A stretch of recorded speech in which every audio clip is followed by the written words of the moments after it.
है जो कर देंगे। ईशान्य तो देवता गेहूं अग्नेय पाक साधनम और फिर उत्तरे तो धनागम है।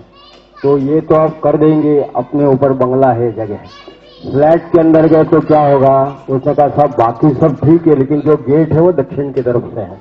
तो मेरे पास कई लोग आते हैं, वो बोलते हैं ऐसा आपका गेट दक्षिण से है, क्या करेंगे? किसी ने कहा साहब फ्लैट तो बहुत अच्छा है, स्कीम भी बहुत अच्छी है, लेकिन उसका मेन एंट्रेंस जो है वो साउथ ईस्ट से है, तो क्या करेंगे? ऐसा कई लोग बोलते हैं साहब हमने स्कीम तो कर दिया, लेकिन क्या हो गया कि वहां पुराना कुआं है, वो साउथ वेस्ट में है, तो अब क्या करेंगे? तो ऐसे कई लोग पूछते रहते हैं। तो ऐसे दिमाग में किसी किसी के दिमाग में रहता है।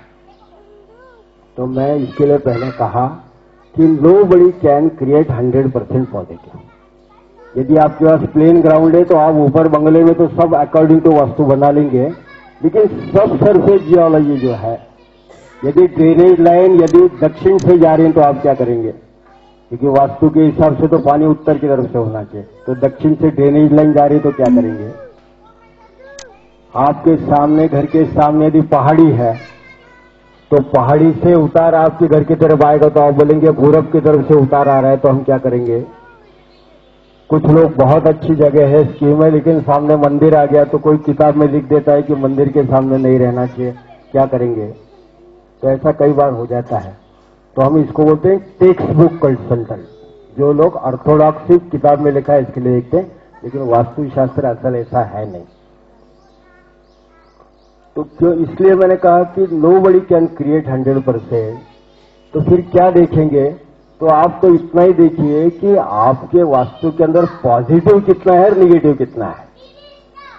किसी ने कहा साहब हमारा जो घर है उसके अंदर भगवान जो है वो तो ईशान्य में रख दिए, और गेट जो है वो तो दक्षिण में है, और किचन तो अग्नेय में है, लेकिन ये बाकी जो रहने का कमरा वगैरह वो ऐसा है, दो चार चीजें इधर उधर होती है।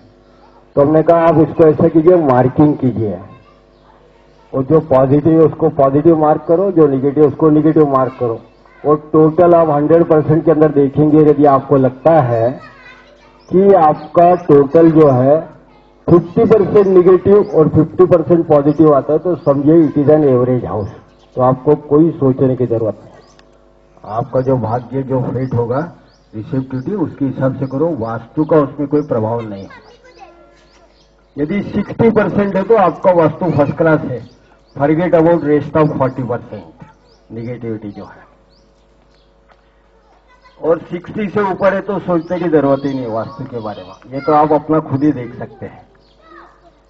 तो मैंने जब पहली बार किताब लिखी थी 97 के अंदर, मुंबई के अंदर प्रकाशित हुई थी हिंदी में, तो मैंने उस किताब की प्रस्तावना में लिखा था कि if A housewife goes thrice through book, उसको 90% केस में किसी वास्तु वाले के पास जाने की जरूरत ही नहीं पड़ेगी। हाउसवाइफ वो भी पढ़ के अपना अपना वास्तु करेक्शन कर लेगी। तो मुझे इसके लिए लगा कि अभी तो क्या है कि vastu it has become a profession. लेकिन कभी कभी क्या होता है कि किसी के दिमाग में ऐसा रहता है कि कोई आदमी डाल देगा कि अरे आप वो तो है तारणेकर जैसे आदमी तो बहुत आते जाते रहते, हमको मालूम है क्या है वास्तु, नहीं तो ऐसा हुआ था ना, आप बीमार हो गए थे ना, देखिए वास्तु क्या, शादी नहीं हो रहे ना, ये वास्तु को ऐसा नहीं हो रहे, ये हो रहा ना, आपका लड़का फेल हो गया ना, ये वास्तु को ऐसा हो गया। मुझे एक ने कहा कि मेरा लड़का फेल हो गया, तो उसने कहा ये वास्तु को ऐसे। मैंने कहा 10 कौन सी ईयर में फेल हुआ? बोले सेकंड ईयर। मैंने कहा फर्स्ट ईयर तक पास होकर आएगा तो वास्तु नहीं थी क्या? फर्स्ट ईयर तक जब पास हो गया तो वास्तु था, सेकंड ईयर में फेल हो गया तो वास्तु एकदम कैसा आ गया? लेकिन लोगों के दिमाग में रहता है।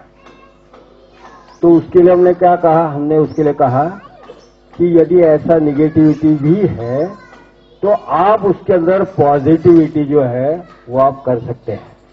कैसे करेंगे? आप खुद की अपने प्रेयर से कर सकते हैं। Prayer healing work.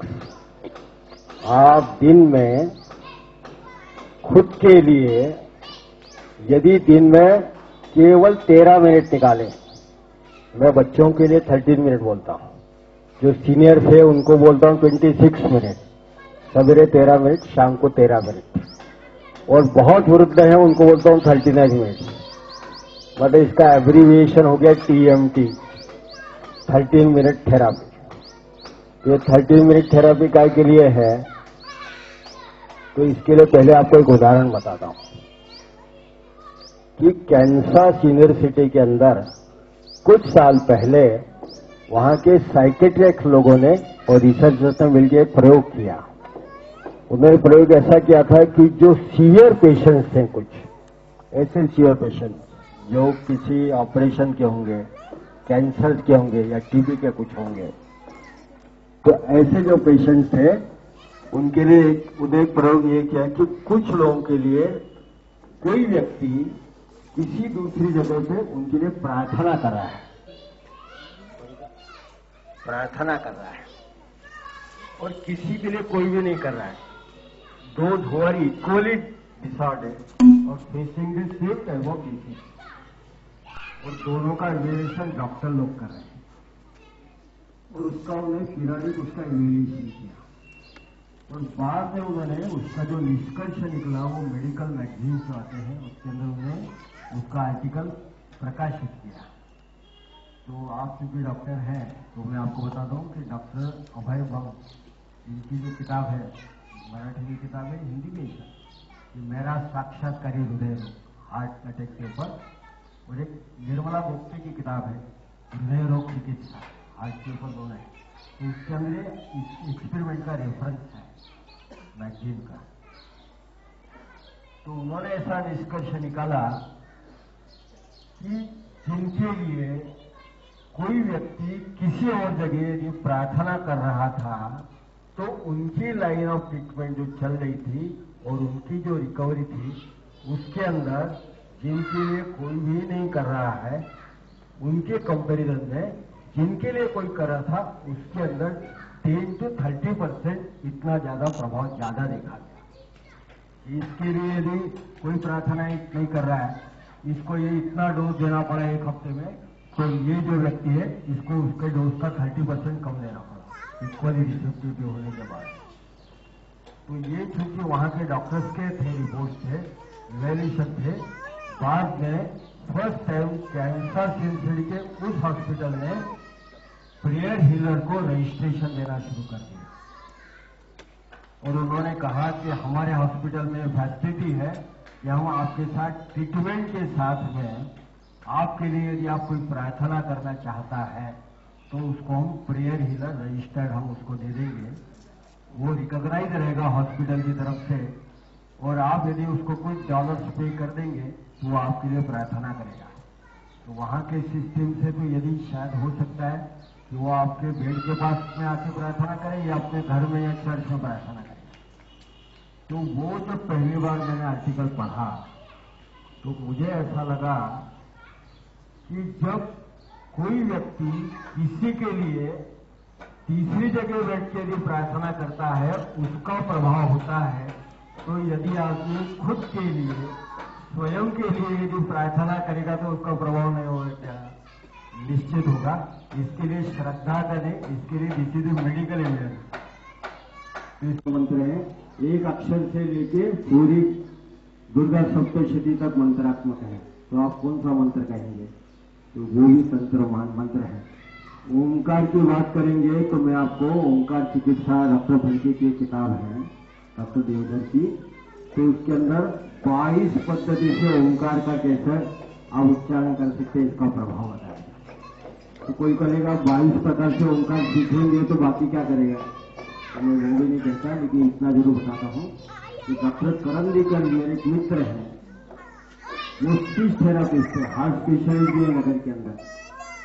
तो एमएस रहा ये डॉक्टर हार्ट स्पेशलिस्ट एक समय का, अभी केवल ओंकार चिकित्सा करते हैं। तो मैं इतना कहूंगा कि हमारे जैसे लोग आते हैं बोल के जाते हैं कि मेडिटेशन करो, मंत्र करो, प्रभाव होता है। तो आप बोलेंगे साहब बोलना तो ठीक है, हर एक आदमी बोल के जाते हैं, आप भी बोल रहे हैं, बट आई विल से यदि मेरे पास कोई इंदौर में आता है आप में से, तो मैं डॉक्यूमेंट्री एविडेंस बता सकता हूं कि MIT इंस्टीट्यूट पुणे के अंदर जब मैंने पहली बार मंत्र मुद्रा के ऊपर मैंने प्रयोग किए तो मैंने ऐसे देखा कि प्री एंड पोस्ट PIP आप फोटोग्राफ जो लेते हैं तो उसके अंदर डिस्टेंस कॉलरियोमेट्रिक चेंजेस आप देख सकते हैं। जब कंप्यूटर की अब यदि आप मॉनिटर करेंगे और विशेष प्रकार के ओंकार का या मुद्रा का ध्यान आप करेंगे तो you can observe yourself on computer monitor. यदि आप पीआईपी कैमरा का रिजल्ट देखेंगे कि आपके बॉडी के अंदर जैसे आप एक्सरे देखते हैं या सोनोग्राफी देखते हैं वैसे चेंजेस आप देख सकते हैं। सो एनीबडी कैन ऑब्जर्व कि इससे हमारे शरीर में क्या परिणाम होता है, क्या चेंजेस होते हैं। ये कॉलरियोमेट्रिक चेंजेस हम ऑब्जर्व कर सकते हैं। और यदि आप जी केवल देखना चाहते हो तो मेरे पास इस प्रकार का करीब करीब 6000 पेजेस का डॉक्यूमेंटेशन है। तो मैं वो डॉक्यूमेंट और इसकी बात नहीं करता क्योंकि मैं तो अपना काम करते रहता हूं, लेकिन इसके लिए मैंने कहा कि यदि आज की इस हमारे वार्तालाप में कुछ भी याद नहीं रहा तो you can recollect only one word